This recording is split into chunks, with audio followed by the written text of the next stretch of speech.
All right, so wavelength versus frequency. It says right here that a wavelength is the distance, once again, between two successive points on a wave.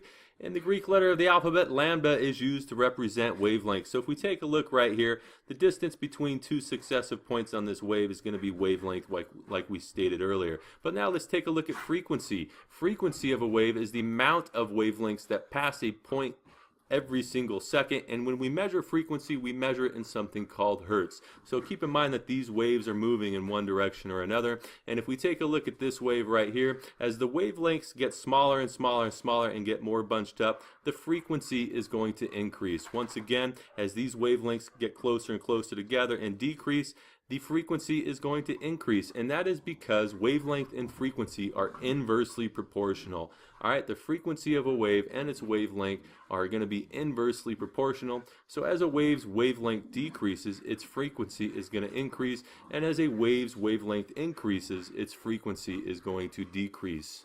Okay, so they are inversely proportional. If wavelengths get smaller, the frequency increases, and if we stretch this wave out and increase the wavelength, in that case then the frequency is going to decrease. They're inverse of one another. So that's an important concept to understand. So now let's take a look at AM versus FM radio waves.